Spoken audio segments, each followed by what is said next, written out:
नमस्कार दोस्तों, स्वागत है आपका हम अपने यूट्यूब चैनल पर। मेरा नाम है मनोज दत्त और आज का विषय है छंद।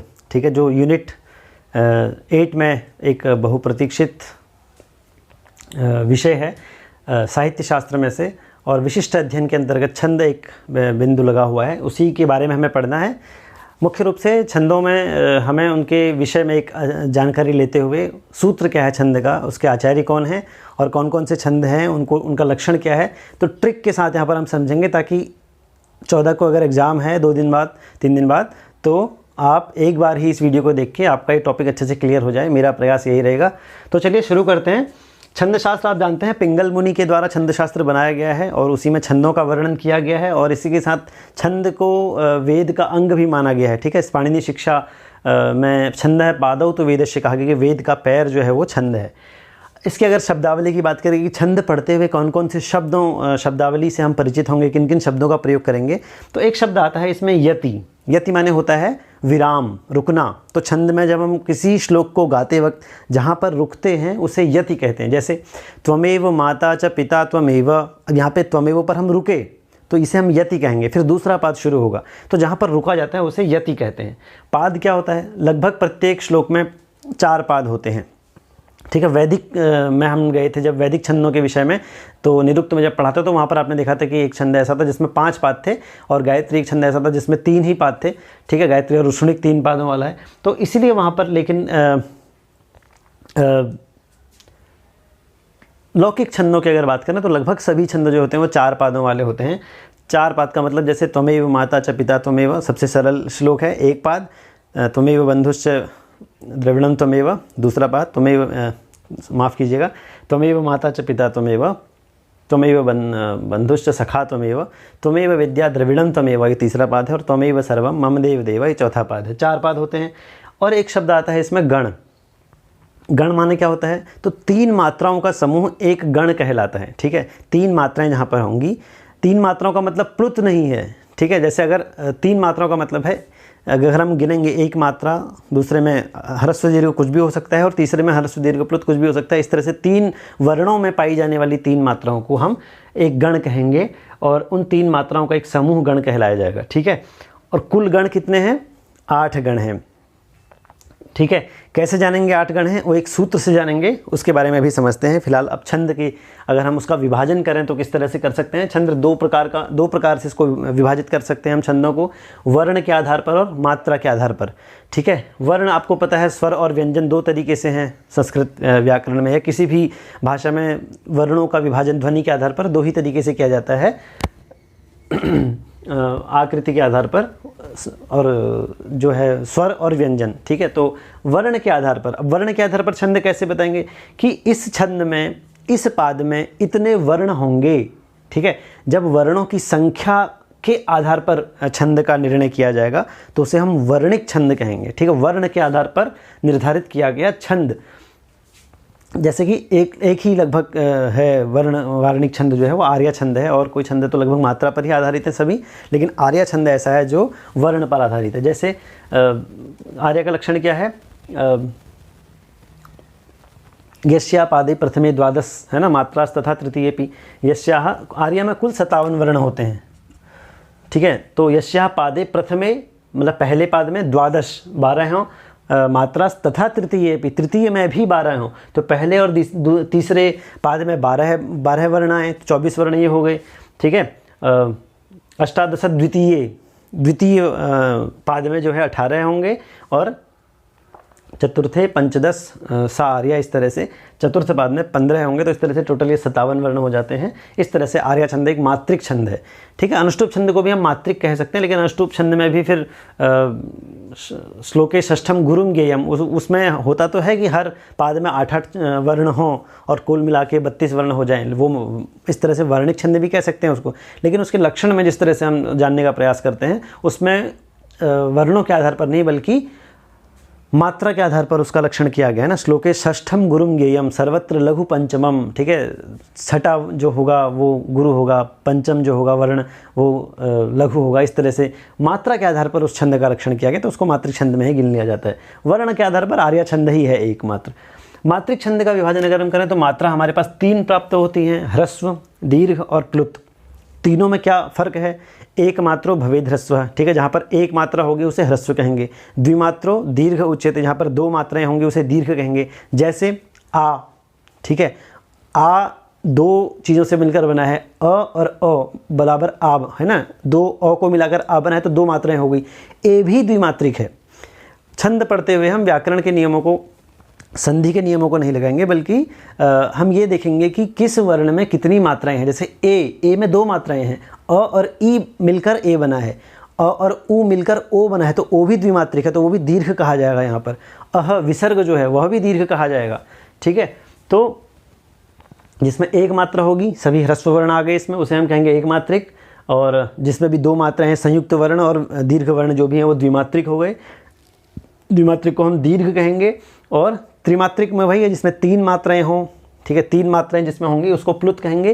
प्लुत असल में कहाँ, वेदों में ही इसका प्रयोग किया जाता था, ठीक है, वैदिक छंदों में इसका प्रयोग किया जाता था। या फिर हम जब योग की क्लास में आप कभी बैठे होंगे या योग आपने शुरू किया होगा, तो योग शुरू करने से पहले ओमकार का उच्चारण किया जाता था। जो आप ओम खींचते हो उसको ना, ओम लंबा जो खींचते हो, तो किस तरह लिखा जाता है ओम को? पहले ओ लिखते हैं उसको, फिर बीच में तीन लगाते हैं और फिर म लिखते हैं। तो ये तीन लिखने का मतलब ही है कि ओ जो है वो प्लुत है, उसको देर तक खींचना है, ठीक है। खींचने का मतलब है उसमें तीन मात्राएं हैं, ठीक है। तो ओम, जब तक सांस नहीं टूटती है तब तक ओम का उच्चारण किया जाता है, तो वो प्लुत है। तो तीन मात्राएं जैसे होंगी तो उसमें प्लुत। या फिर हम किसी को बुलाते हैं, गाँव में अगर आप देखते हो तो बच्चा जब चला जाता है इधर उधर खेलने के लिए, या तो मम्मी जब बुलाती है तो उसको फिर ज़ोर से वो पुकारते, तो सीधे जैसे किसी का नाम अगर मान लीजिए मनोज ही है, तो मनोज थोड़ा ना बोलेंगे जब मैं बहुत दूर हूँ, तो मनोज इस तरह से जो बुलाया जाता है। करण अर्जुन आपने मूवी में देखा होगा, तो वो प्लुत है, प्लुत के उदाहरण है, ठीक है। तो त्रिमात्रिक, उनको प्लुत कहेंगे। लौकिक में इस तरह से देख सकते हैं, और वेदों में तो छंदों में बहुधा आपको प्लुत वर्ण मिल जाएंगे, प्लुत मात्रा से युक्त स्वर मिल जाएंगे। व्यंजन को भी यहाँ पर मात्रा दी गई है, और व्यंजन का मतलब है इसकी अर्ध मात्रा होती है, ठीक है। व्यंजनम चार्ध मात्रकम, आधी मात्रा व्यंजन की होती है। तो अगर कोई ह्रस्व वर्ण जिसमें एक मात्रा है और उसके तुरंत बाद कोई आधा व्यंजन वर्ण आता है, तो आधा उसको मिला करके डेढ़ वर्ण हो जाएगा, डेढ़ मात्राएं हो जाएंगी। और डेढ़ मात्रा का मतलब है ह्रस्व से ज़्यादा मात्रा, तो उसको भी दीर्घ ही मान लिया जाता है, डेढ़ मात्रा को भी दीर्घ मान लिया जाता है। जैसे अगर मान लो कुछ भी लिख दीजिए आप, अत्ति, एक अध धातु का प्रथमा व्यक्ति का रूप अत्ति, ठीक है। अब यहाँ पर अ जो है ये ह्रस्व है, लेकिन अ के तुरंत बाद आधा त है, तो ये दीर्घ हो जाएगा यहाँ पर, क्योंकि अ में आधा वर्ण, आधा मात्रा और जुड़ गई है, तो उसे हम क्या कहेंगे? दीर्घ। ठीक, समझ में आ गई बात? आधी मात्रा भी अगर, लेकिन कब? जब आधी मात्रा उससे पहले जुड़ी हुई है और उसके बाद में जुड़ी हुई है, तो ये तो हो गई सामान्य बातें छंदों के बारे में। अब हम निकालते हैं छंद सूत्र को, और उसके बाद जो सिलेबस में छंद लगे हुए हैं उनको समझेंगे। छंद सूत्र बहुत ही सरल है, आपको बस एक लाइन याद करनी है, यमाता राजभान सलगा, या सलगम, कुछ भी कह सकते हैं, सलगा याद करेंगे तो सही रहेगा। यमाता राजभान सलगा। अब इसमें प्रत्येक जो वर्ण है वो अपने अपने गण को बता रहे हैं। य माता में य बताता है यगण को, माँ मगण को, ता माने तगण, रा माने रगण, ज माने जगण, भ माने भगण, और न माने नगण, स माने सगण। ये हो गए 8 गण। अभी जो ल और ग है, ल माने होता है लघु और ग माने गुरु, तो यमाता राजभान स ये गण हो गए, और लास्ट में जो ल और गा आ रहे हैं उसको लघु और गुरु। गा क्यों लिखा? ग ही लिख देते, ग लिख देते तो फिर वो गुरु कहाँ रह जाता? उसमें 2 मात्राएं लगानी है, तो आ की मात्रा लगाई, ठीक है, इसलिए गुरु। ल लघु है, ल लघु को बता रहा है, इसलिए इसमें एक ही मात्रा लगाई, ल, ठीक है, लघु नहीं लिखा, लगा, गा माने गुरु। एक तरह से ये ट्रिक बनाई है छंद शास्त्र को जानने के लिए, गणों को जानने के लिए। ये ट्रिक मैंने नहीं बनाई है, आदिकाल से ट्रिक चली आ रही है। तो ये तो है सूत्र। अब इस सूत्र से हमें गण कैसे निकालने हैं, ठीक है। मैंने आपको बोला था एक मात्रा होगी तो ह्रस्व, य में एक। अब देखिए इनका निशान देखिए, चिन्ह आई का जो निशान है, ठीक है, या फिर एक का जो निशान है वो ह्रस्व को बताता है, ठीक है, ह्रस्व का ये निशान है, खाली ये ह्रस्व है। और लघु, छंद शास्त्र में ह्रस्व को लघु के नाम से जाना जाता है, और दीर्घ को गुरु के नाम से, गुरु माने उससे बड़ा, ठीक है। गुरु का जो निशान है वो एस है। तो आप में से कई बच्चे बोलते हैं कि मुझे IAS समझ नहीं आता है, तो अब समझ जाएंगे आप। ह्रस्व माने लघु माने होता है ये आई, और गुरु माने होता है एस। अब ये आई और एस कैसे लगाए जाते हैं वर्णों में, यही हमें जानना है। य में आप बताइए, य में क्या है, अ है तो एक मात्रा है, तो इसके ऊपर कौन सा निशान लगेगा, लघु का, ठीक। माँ दो मात्राएं हैं, आ की मात्रा है तो गुरु का निशान लग जाएगा। ता में भी दो मात्राएं हैं, आ दीर्घ है क्योंकि, तो गुरु हो जाएगा। रा में भी दो मात्राएं हैं, आ का निशान है, आ है इसमें तो ये भी दीर्घ हो जाएगा। जो है ह्रस्व है, इसमें ह्रस्व का निशान, लघु का निशान लगा देंगे। भा फिर से दीर्घ है तो दीर्घ का निशान लगा देंगे इसके ऊपर। न ह्रस्व है, लघु है तो इसके ऊपर लघु का चिन्ह। स भी लघु है, और ल तो लघु को बता ही रहा है इसलिए लघु है, और गा जो है वो क्योंकि गुरु है, दो मात्राएं लगी तो दीर्घ हो जाएगा। अब ये तो आपने निशान लगा दी, ये सूत्र है, और सूत्रों में आपने निशान भी लगा दी कि कौन सा वर्ण। अब एक बात याद रखिएगा, ये ह्रस्व दीर्घ प्लुत स्वरों में ही होते हैं, व्यंजन की बस आधी मात्रा ही होती है। अगर कहीं पर स्वर से युक्त व्यंजन नहीं है तो उसकी आधी ही मात्रा होगी, ठीक है। इन सब में स्वर लगे हुए हैं तो ये स्वर सभी अपने अपने स्वर अपने अपने ह्रस्व और दीर्घ को बता रहे हैं। प्लुत का इसमें उदाहरण नहीं दे रखा क्योंकि प्लुत का आपको पता है त्रिमात्रस्थ प्लुत है, जहाँ पर तीन मात्राएं होंगी वो प्लुत हो जाता है। अब इसमें से देखिए सबसे पहले है य, तो य बताता है यगण को। कैसे बता रहा है यगण को, हमें क्या करना है, हमने जाना था कि गण किसे कहते हैं, तीन मात्राओं का समूह गण कहलाता है। तीन मात्राओं का समूह गण कहलाता है, तो तीन मात्राएं ले लीजिए, य से तीन गिने, य पहला, माँ दूसरा और ता तीसरा, ये तीन आपने ले ली, ये हो गया यगण। अब यगण में पहला क्या है, ह्रस्व, दूसरा दीर्घ है और तीसरा भी दीर्घ है, ता भी दीर्घ है। तो कैसे लिखेंगे इसको, आई एस एस, ठीक है। लघु गुरु गुरु, ये क्या है, यगण। तो इसमें हम क्या बोलेंगे, पहला इसमें क्या है, लघु है, तो इसको हम कह देंगे आदि लघु। ये तो बस मैंने लिख दिया है, इसको आप ना भी याद करें, बस आप इस सूत्र को और इस गण के इस ट्रिक को याद कर लेंगे तो आप सभी का निशान लगा लेंगे। लेकिन फिर भी आइडेंटिटी के लिए थोड़ा सा और ज़्यादा सरल बनाने के लिए मैंने लिख दिया है। यमाता में पहला तीन मात्राओं का एक समूह होता है, उसे गण कहते हैं। यगण में तीन मात्रा लेंगे तो य माता, ये तीन आ जाएंगे। इन तीनों में य में ह्रस्व है तो ह्रस्व लिख दिया हमने पहला, फिर माँ दीर्घ है, ता दीर्घ है, तो इन ह्रस्व दीर्घ दीर्घ या लघु गुरु गुरु, इनको क्या बोलेंगे, यगण बोलेंगे। तो यगण जहाँ पर भी आएगा उसका आदि में क्या होगा, लघु होगा। फिर हमें देखना है माँ, माँ बताते हैं मगण को, तो माँ से तीन मात्राएं लो, माँ ता रा, तीन मात्राएं ले ली, तीनों दीर्घ हैं, तीनों में तीनों गुरु हैं, तो लिख दीजिए यहाँ पर गुरु, तीनों गुरु हैं। तो ये हमने इसके क्या लिखा है इसमें, सभी गुरु जिसमें हो वो मगण होता है, ठीक है। फिर तगण को ले लो, ता रा ज, इसमें ता भी दीर्घ है, गुरु है, रा भी गुरु है और ज लेकिन लघु है, तो इसको हम क्या कहेंगे। अब इसमें हम ये नहीं बोलेंगे शुरू के दो जिसमें गुरु हो, हम बोलेंगे सीधे अंत लघु हो, जिसमें अंतिम में लघु हो। ता गुरु है, रा भी गुरु है और ज क्या है, लघु है, तो गुरु गुरु लघु, अंत्य लघु हो जाएगा।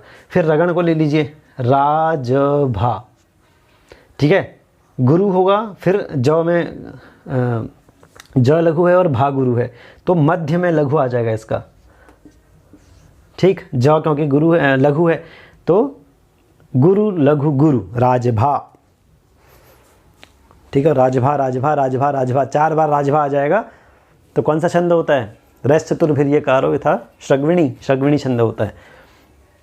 भाति में भारतम लिखा हुआ है जिसमें देखना आप उसमें, ठीक है। इसलिए रमाकांत शुक्ल जी को श्रग्विणी राज राजेंद्र भी कहा जाता है। तो इसके बाद जगण आता है, जगण में ज तीन गण ले लीजिए, ज भा न, तो फिर लघु है, फिर गुरु है, फिर लघु है, तो मध्य में गुरु आ जाएगा इनके, ठीक है।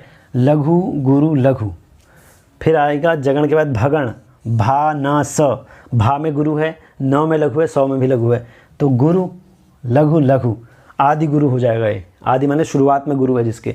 फिर नगण न स ल, तीनों लघु हैं इसमें, सभी लघु हैं, तीन आई के एक डंडे खींच दो। और फिर यहाँ पर आता है सगण, सगण में क्या है, तीन ले लीजिए, स ल ग, लघु लघु गुरु, लघु लघु गुरु, ठीक।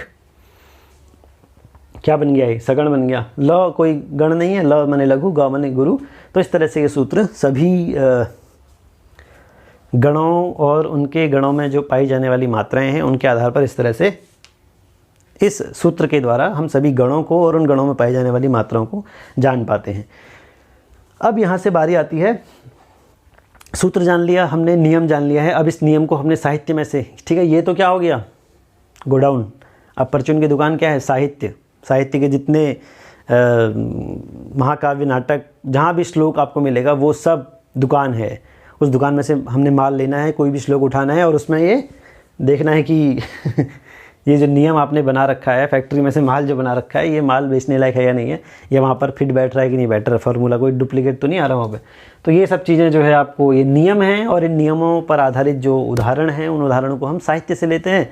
चलिए एक एक करके एक एक छंद को उठाते हैं, मतलब सिलेबस में से चुनते हैं और फिर उसके बाद उस पर विचार करते हैं कि क्या उनका लक्षण है और किस तरह से उन लक्षणों पर श्लोकों की रचना साहित्य में की गई है। चलिए आर्य छंद के विषय में हम जान चुके थे इससे पहले ही। अब जो अन्य छंद जो बच गए हैं, तो अनुष्टुप छंद है, आपको पता है अनुष्टुप छंद में, अब यहाँ पे मैंने लक्षण नहीं लिखा है और उदाहरण भी नहीं लिखा है, लेकिन आपको अच्छी तरह से बताऊंगा, ये मत सोचिए आप क्लियर आपका टॉपिक पूरा होगा। लक्षणों को अब मैं बताने लगूँ तो यहाँ पर फिर बहुत टाइम, क्योंकि एक श्लोक में 4 पाद होते हैं, फिर वो सारे श्लोक लिखूँगा तो उसमें घंटा भर या 2 घंटे चले जाएंगे और उतना समय आपके पास भी नहीं है, मुझे पता है। तो आपको लक्षणों को कैसे, आपको छंद की पहचान कैसे करनी है, यही तो जानना है। लक्षणों को मैं ऑरली बोल दूंगा मुँह से, मुझे लगभग छंद के लक्षण याद होंगे, मैं उनके लक्षणों को ऑरली बोल दूंगा। अगर आपको लिखना चाहते हो तो लिख लेना। बाकी आपको किसी भी छंद की पहचान कैसे करनी है वो मैं आपको यहाँ पर अच्छे से बता दूंगा, ठीक है। इस वीडियो को देखने के बाद आप किसी भी छंद को आसानी से जान लेंगे, इतना मुझे भरोसा है। अनुष्टुप छंद, ठीक है। अब मैंने क्या बोला था आपको, एक है यति। यति आपको याद रखनी है, ठीक है। हर श्लोक में 4 पाद होते हैं, ये आपको याद रखना है। 3 गणों का एक समूह होता है, ये आपको याद रखना है। कुल मिलाकर 8 गण हैं, ये आपको याद रखना है। और गण को कैसे बनाना है वो आपको मैंने बता दिया है। ये माता राजभान सलगम यहाँ पर लिख भी दिया है, इनके वो भी बता दिए हैं कि कौन किस में लघु है किस में गुरु है, ठीक है। अब चलो जानते हैं। सबसे पहले अनुष्टुप छंद। अनुष्टुप छंद क्या होता है, 4 पाद होते हैं इसमें, ठीक है, हर श्लोक की तरह। हर पाद में 8-8 अक्षर होगा, ठीक है। और इस तरह से कुल अक्षर कितने हो जाएंगे, 32 हो जाएंगे। लेकिन इसकी पहचान इस तरह से नहीं बताई गई है, ये तो दूसरी बात है। 8-8 पाद होते हैं तो पहचान कैसे बताई गई है, श्लोके षष्ठम गुरुम ज्ञेयम सर्वत्र लघु पंचमम द्विचतुष्पादयोर ह्रस्वम सप्तमम दीर्घ मन्यते। अब यहाँ पर कह रहे हैं कि हर पाद में 8 अक्षर, ठीक है। 4 पाद होते हैं, हर पाद में 8 अक्षर, तो हर पाद का जो छठा अक्षर होगा वह गुरु होगा, ठीक है। गीता के सारे श्लोक उठा लीजिए, वो सब अनुष्टुप में है, लगभग अनुष्टुप में है। छठा पाद जो होगा, वो छठा अक्षर जो होगा हर पाद का, वह गुरु होगा। 5वां अक्षर जो होगा वो लघु होगा। दूसरे और चौथे पाद का जो 7वां वर्ण होगा वह लघु होगा, और पहले और तीसरे पाद का जो 7वां वर्ण होगा वो गुरु होगा, ठीक है। श्लोके षष्ठम गुरुम ज्ञेयम सर्वत्र लघु पंचमम द्विहि चतुष्पादयोर ह्रस्वम सप्तमम, ठीक है। फिर दीर्घमन्ययोः, दीर्घ मतलब गुरु, पहले और तीसरे का 7वां गुरु हो जाएगा। बात समझ में आ गई। अब इसको कोई भी अनुष्टुप छंद उठाइए और वहाँ पर इस लक्षण को घटाइए। दूसरे और चौथे पाद का जो 7वां अक्षर होगा वो लघु होगा, पहले और तीसरे पाद का 7वां अक्षर गुरु होगा, और हर पाद का 5वां अक्षर लघु होगा, हर पाद का छठा अक्षर गुरु होगा। ये हो गया आपका अनुष्टुप छंद। अब यहाँ से हम वर्णों की संख्या के आधार पर, हालांकि ये सब मात्रिक छंद हैं लेकिन समझने के लिए वर्णों की संख्या के आधार पर हम इनको समझते हैं। 3 छंद ऐसे हैं जिनमें हर पाद में 11-11 अक्षर होते हैं। इंद्र वज्रा के प्रत्येक पाद में 11 अक्षर होते हैं, उपेंद्र वज्रा के प्रत्येक पाद में 11 अक्षर होते हैं, उपजाति छंद के प्रत्येक पाद में 11-11 अक्षर होते हैं। तो इसमें एक श्लोक में 4 पाद, हर पाद में 11 अक्षर, कितने हो गए टोटल, 44, 11 चौको 44। तो इंद्र वज्रा में भी 44 अक्षर, उपेंद्र वज्रा में भी और उपजाति में भी। पहचानेंगे कैसे, फ़र्क क्या है एक दूसरे से अलग करने का, विशेष गुण क्या है। इंद्र वज्रा का पहला जो इंद्र वज्रा की शुरुआत जो होगी वो गुरु वर्ण से होगी, यही फ़र्क है, ठीक है। उपेंद्र वज्रा की शुरुआत जो होगी वो लघु से होगी। इंद्र वज्रा और उपेंद्र वज्रा में फ़र्क समझ गए। इंद्र वज्रा की शुरुआत जो होगी वो गुरु से होगी, उपेंद्र वज्रा की शुरुआत लघु से होगी, और उपेंद्र वज्रा और इंद्र वज्रा इन दोनों का मिक्सचर जो है, इन दोनों के मिलाने से एक श्लोक में इंद्र वज्रा का लक्षण भी घट रहा है और उपेंद्र वज्रा का लक्षण भी घट रहा है किसी किसी पाद में, तो उसे हम कहेंगे उपजाति छंद, ठीक है। हिंदी में इसका लक्षण है उपेंद्र वज्रा और इंद्र वज्रा दोनों जहाँ हो उपजाति जानो, ठीक है, ये इसका लक्षण है। इंद्र वज्रा का लक्षण क्या है, शादिंद्र वज्रा यदि तौ जगोगह, यदि तौ जगोगह, ठीक है। तो तौ तगण से शुरुआत होगी इसकी, तो तगण में क्या होता है, ताराज। अब देखिए किसी भी छंद की विशेषता क्या है, सबसे अच्छी विशेषता ये है कि उस छंद, इस छंद का नाम जो है ना, ये नाम ही अपने आप में लक्षण है उसका। जैसे मैंने आपको बोला कि इंद्रवज्रा छंद का प्रथम अक्षर जो होगा वो गुरु होगा, ठीक है। तो आप इंद्रवज्रा नाम में ही लघु गुरु लगाइए। मैंने बोला था कि व्यंजन की आधी मात्रा होती है, न आधा है ई के बाद, तो ई तो ह्रस्व है, लेकिन उसके बाद आधा व्यंजन और जुड़ रहा है कि नहीं जुड़ रहा, तो ये हो जाएगा गुरु।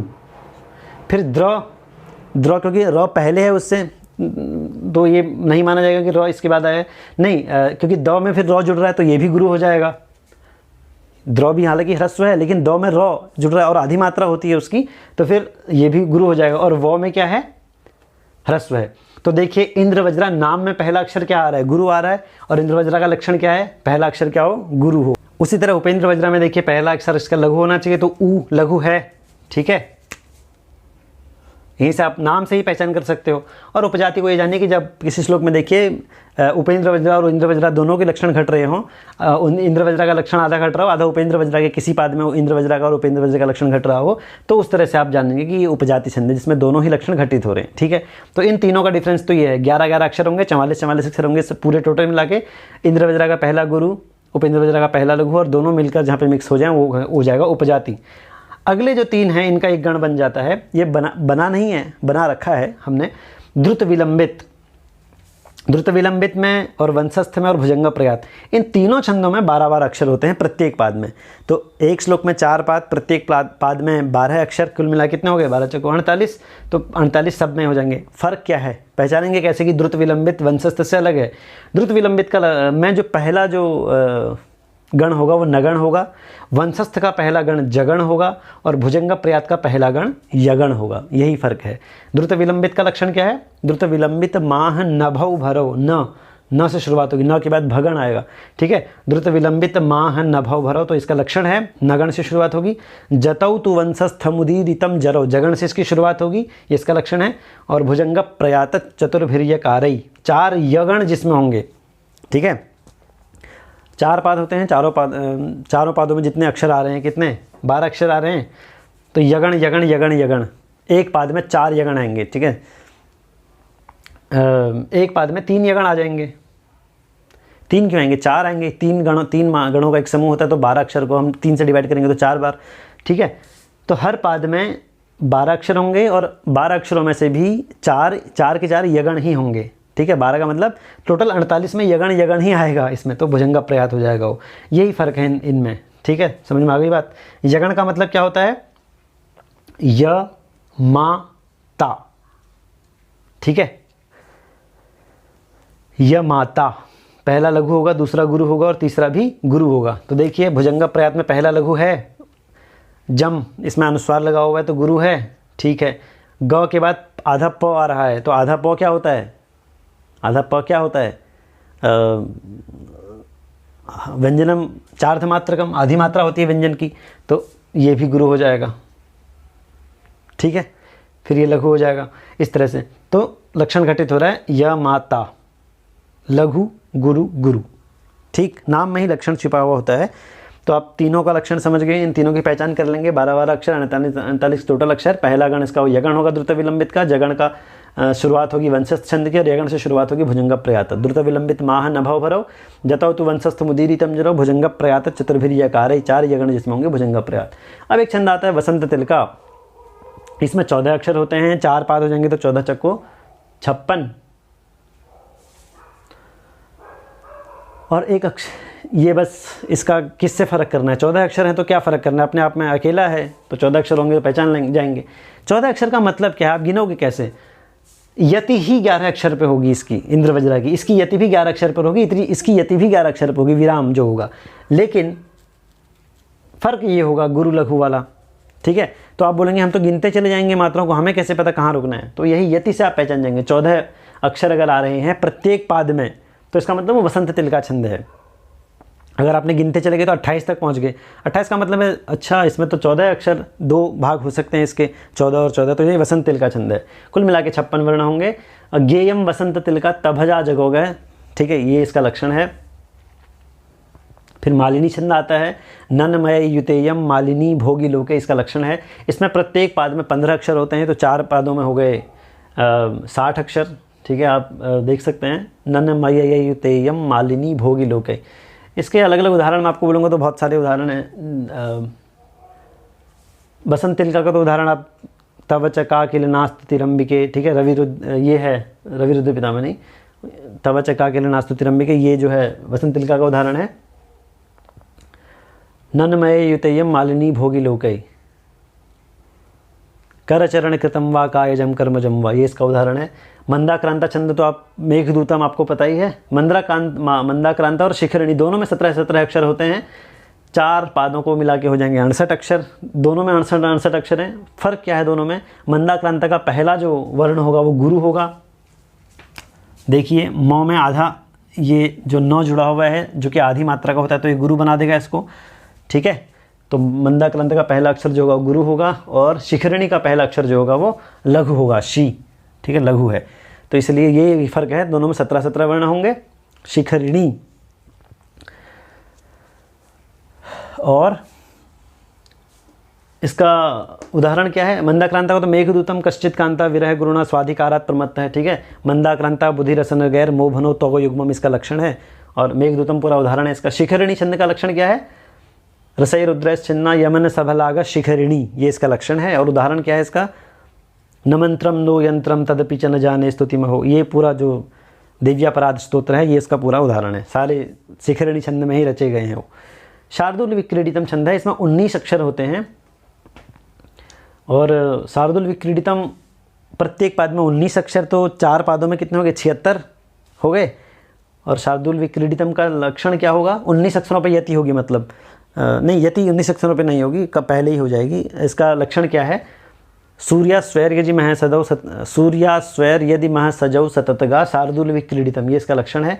19 अक्षर होंगे, 76 वर्ण इसके टोटल होंगे। और श्रगधरा छंद जो अंतिम में है इसमें 21 अक्षर होंगे प्रत्येक पाद में। 4 पादों में प्रत्येक पाद में 21 अक्षर, और फिर 84 टोटल इसके अक्षर हो जाएंगे, ठीक है, चारों पादों को मिला करके। श्रगधरा का लक्षण क्या होगा? म्रभ्नयानाम त्रयेण त्रिमुनियतियुता श्रगधरा कीर्तितेयम, ये इसका लक्षण है, ठीक है। तो आप देख लीजिएगा, ये इस तरह से छंद हैं। बहुत सरल प्रकार से जानने का प्रयास किया। फिर भी आपका कोई प्रश्न यहाँ से रह जाता है तो आप कमेंट बॉक्स में लिख दीजिएगा, मैं वहीं पर आपका उसका फ़ोटो खींच के किसी तरह से उसको टाइप करके आपको उदाहरण वहाँ पर दे दूँगा मैं। अगर किसी छंद का उदाहरण और लक्षण आपको नहीं मिलता है और एग्ज़ाम में लगा हुआ है, आपको कुछ नहीं करना, आपको वीडियो के कमेंट बॉक्स में जाना है, कमेंट कर देना है ये छंद और इसका उदाहरण चाहिए। मैं आपको उसका छंद और उसका उदाहरण वहीं आपको रिप्लाई में उस छंद का लक्षण और उदाहरण आपको सेंड कर दूंगा, उसी में आपको बता दूंगा, तो आपका डाउट वहाँ पर क्लियर हो जाएगा। इससे रिलेटेड कोई डाउट हो तो वो भी मैं आपको फटाफट दे दूंगा, अगर आप जितनी जल्दी क्वेश्चन करोगे, ठीक है। तो शेयर कीजिए इस वीडियो को अपने दोस्तों के साथ, ताकि जल्दी से जल्दी छंद वाला टॉपिक सभी का क्लियर हो पाए। मिलते हैं नेक्स्ट वीडियो में किसी और टॉपिक के साथ। इसके बाद हम DSSB PGT की शुरुआत करेंगे, वहाँ पर भी छंदों के बारे में जानना है ही, तो उनके लिए भी ये है। और BPSC के कुछ छात्र हैं, वो कह रहे हैं कि बिहार पब्लिक सर्विस की भी उनको तैयारी करनी है, तो वो भी सिलेबस बहुत आसान है, उसकी तैयारी भी यहाँ से करवाई जाएगी। सिलेबस बहुत आसान है, साथ में UP TGT PGT से संबंधित वीडियोज़ तो यहाँ पर आपको कंटिन्यूसली मिलते ही रहेंगे, ठीक है। तो जुड़े रहिए आप इस चैनल से, शेयर कीजिए, सब्सक्राइब कीजिए इस चैनल को अगर आप नए हैं तो। और मिलते हैं नेक्स्ट वीडियो में, अपना ध्यान रखिए, पूरी तैयारी रखिए। नमस्कार, धन्यवाद।